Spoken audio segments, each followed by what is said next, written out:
মানবিকতার আড়ালে ভয়ঙ্কর প্রতারণা চালিয়ে যাচ্ছেন child and old age care নামের বৃদ্ধ শিশু আশ্রম প্রতিষ্ঠানের কর্ণধার মিল্টন সমাদ্দার। তার বৃদ্ধাশ্রমে থাকা অনেক সুস্থ মানুষের রহস্যজনক কারণে হঠাৎ করে মারা যাওয়া এবং তাদের শরীরে কিডনির স্থানে কাটাছেঁড়ার দাগের বর্ণনা দিয়েছেন প্রত্যক্ষদর্শীরা।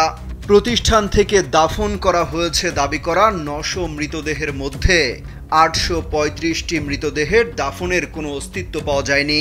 প্রতিষ্ঠানের প্রচারণায় দেলোয়ার হোসেন সাঈদীর মুক্ত হওয়ার মতো প্রতারণামূলক বিজ্ঞাপনও প্রচার করেছেন তিনি।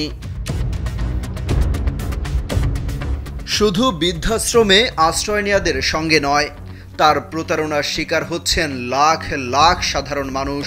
প্রতিষ্ঠানের নামে সাধারণ মানুষের থেকে প্রতি মাসে প্রায় কোটি টাকা অনুদান সংগ্রহ করেন তিনি। তার এই অনুদানের সিংহভাগ আসে ফেসবুক ক্যাম্পেইনের মাধ্যমে।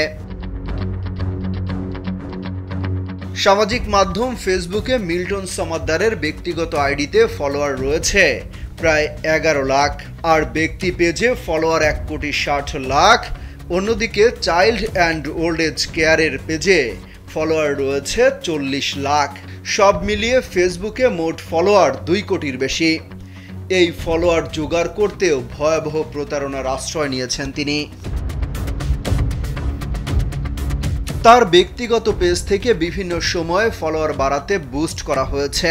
এজন্য জামায়াতের প্রয়াত নেতা ও যুদ্ধাপরাধের দণ্ডপ্রাপ্ত দেলোয়ার হোসেন সাঈদী, হেফাজতে ইসলামের নেতা মামুনুল হক, পাকিস্তানের সাবেক প্রধানমন্ত্রী ইমরান খান, মিশরের সাবেক প্রেসিডেন্ট মুরসি, মালয়েশিয়ার সাবেক প্রধানমন্ত্রী মাহাথির মোহাম্মদ, তুরস্কের প্রেসিডেন্ট রিসেপ তাইপ এরদোয়ানের মতো ব্যক্তিদের ছবি ও মিথ্যা বক্তব্য ব্যবহার করেছেন।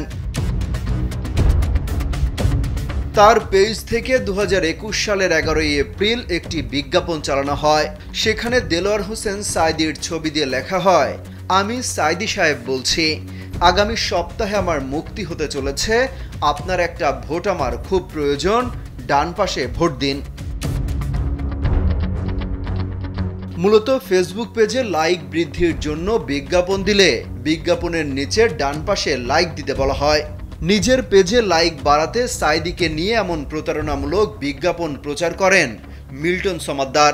বিজ্ঞাপনটিতে তিনি একদিনে $১০০ বা বাংলাদেশি মুদ্রায় ১০,০০০ টাকার বেশি খরচ করেন। পরবর্তীতে তিনি একই বিজ্ঞাপন আরও ৩ বার প্রচার করেন। দ্বিতীয়বার ১১ এপ্রিল থেকে ১৪ এপ্রিল পর্যন্ত, তৃতীয়বার ১২ থেকে ১৩ এপ্রিল পর্যন্ত এবং চতুর্থবার ১৩ থেকে ১৪ এপ্রিল পর্যন্ত।